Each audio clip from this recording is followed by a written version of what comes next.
From the news desk of Diamond 88.7 FM Ilorin, this is News in the Hour.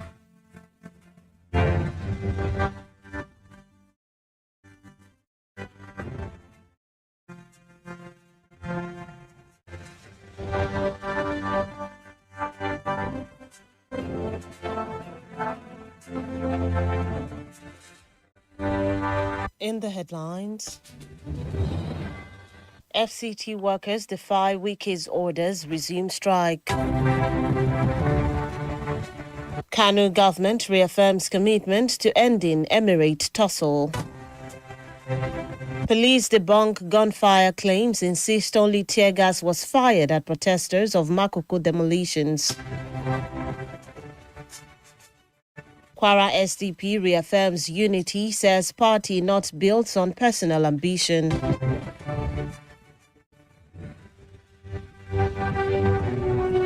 On the foreign scene, ECOWAS lifts all sanctions against Guinea. And in sports news, CAF sanctions Morocco, Senegal after chaotic AFCON 2025 final. Good afternoon and thank you for staying with us on Diamond 88.7 FM Ilorin. This is the news on the hour. I am BISOLA ODUWOLE Suleiman. We'll bring you details of the news after this break. Please stay with us.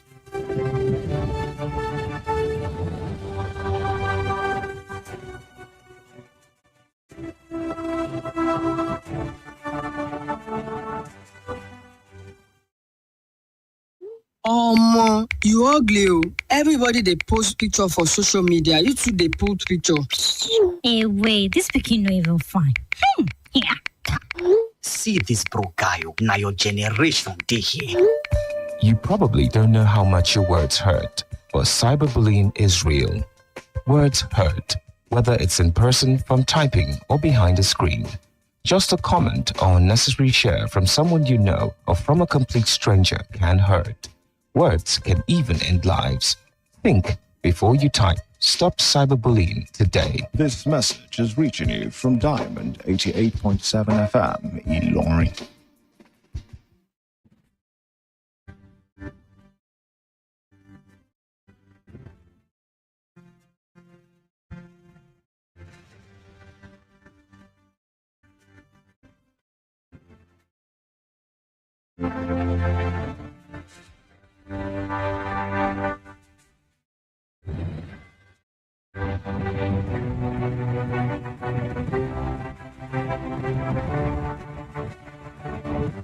Welcome back from that short break. Please note that you can listen to us via our website www.diamondfm.net or watch us live on Facebook at Diamond 87 FM and YouTube Diamond FM Ilorin.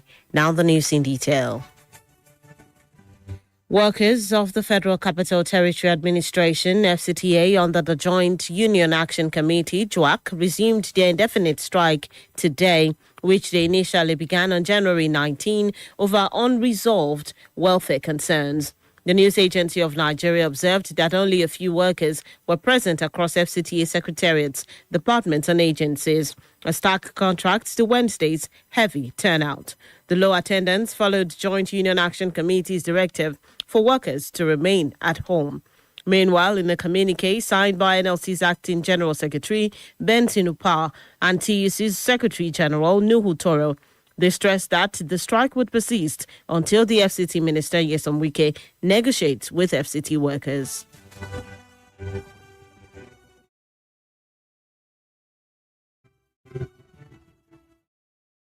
The Kano state government has assured residents of the state that the lingering emirate tussle in the state would soon be resolved. The Commissioner for Information and Internal Affairs, Ibrahim Weya, gave the assurance today while addressing newsmen in Kano, saying concrete steps have already been taken to restore lasting peace and stability. He said the administration of Governor Yusuf remains committed to dialogue with all stakeholders, stressing that the Emirates matter will not be allowed to continue generating tension or undermining governance in the state. The Christian Association of Nigeria, CAN, in northern states has advised the Sharia Council to openly identify any individual or group behind the campaign against the INEC chairman, insisting that religious platforms must not be used as cheap cover to pursue political interest or intimidate public officials. The chairman of Northern CAN, Reverend Joseph John Ayab, made this known today following the call by the Sharia Council demanding the immediate removal and prosecution of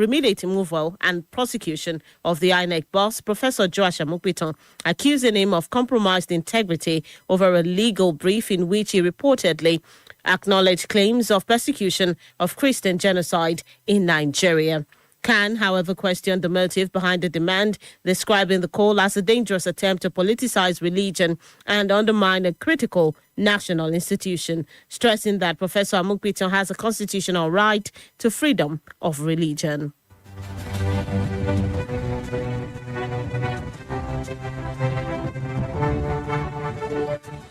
Still on the local scene, the Lagos State Police Command has dismissed claims that officers fired at residents protesting the demolition of their homes, insisting that no firearms were used during the demonstration.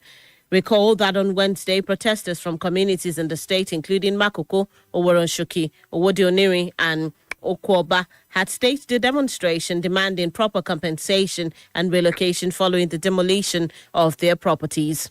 The Lagos State Police Commissioner, Jim Olorundare, addressed the issue today in an interview with newsmen. He explained that the police were deployed early to maintain order and prevent criminal elements from hijacking the protest. According to him, the situation escalated when unknown groups joined the march, disrupted traffic on Awolowo Way, and created risk for commuters, including those with medical emergencies.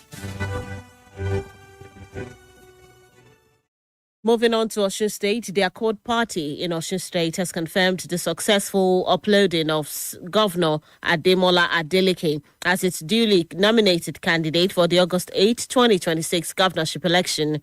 The party, in a statement by its chairman, Pastor Victor Akonde, today in Osogbo, said the confirmation followed the completion of documentation and submission processes with the Independent National Electoral Commission, INEC, which now lists Adeleke as Accord's candidate for the poll.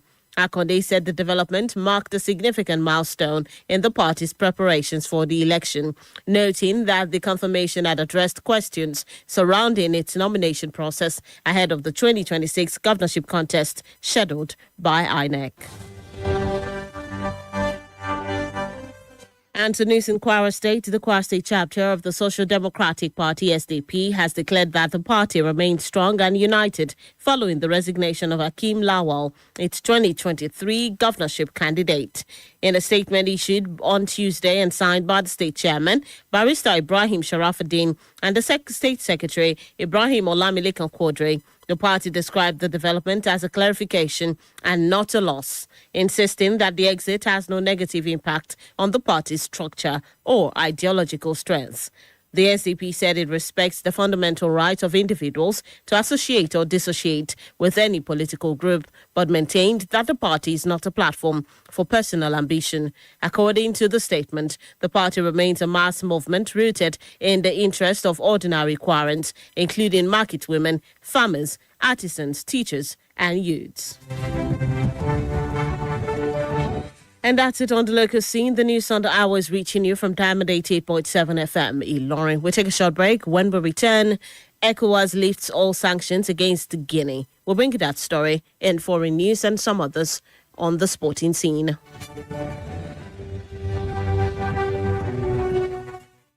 Follow us on social media, Facebook, Twitter, and Instagram at Diamond 887 FM. Diamond FM, shining supreme.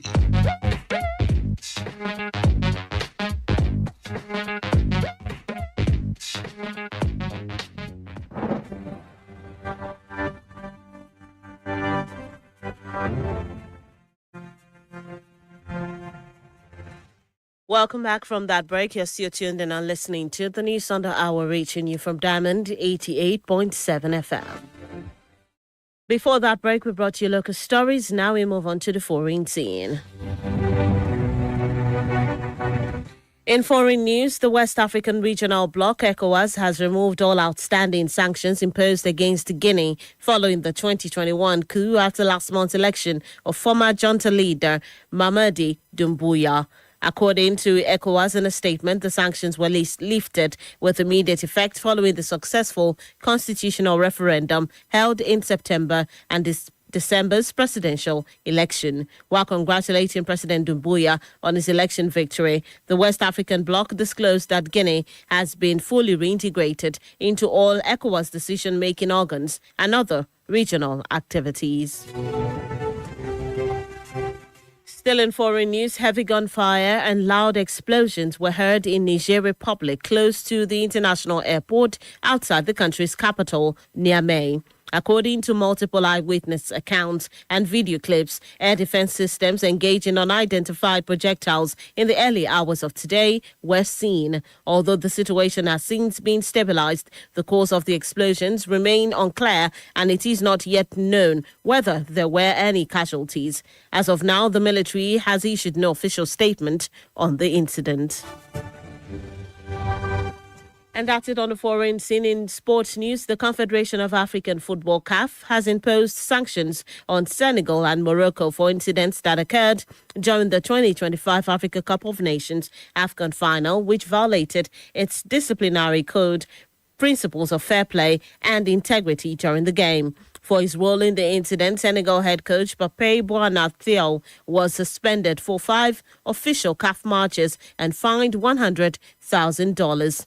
Morocco's captain Ashraf Hakimi was also suspended for 2 CAF matches, with one of those bans suspended for a year, with his teammate Ismail Sabari while his teammate Ismail Sabari received a 3-match suspension and a $100,000 fine for unsporting behavior. Still in sports news, La Liga club Sevilla have placed a €30 million price tag on Nigerian striker Akko Adams amid growing interest from Saudi Pro League clubs. The 25-year-old joined Sevilla just over a year ago from Montpellier for €5.5 million, but his price rose rapidly in recent months, particularly after his performances at the 2025 Africa Cup of Nations, where he established himself as an integral member of the Nigerian team. However, Sevilla reportedly in no rush to sell the striker, who is also unwilling to leave the club at this stage. And that's it in the world of sports. With that, we've come to the end of the news on the hour for today. But before we go, here is a recap of the major highlight. FCT workers defy Wiki's orders, resume strike. Kanu government reaffirms commitment to ending Emirate tussle.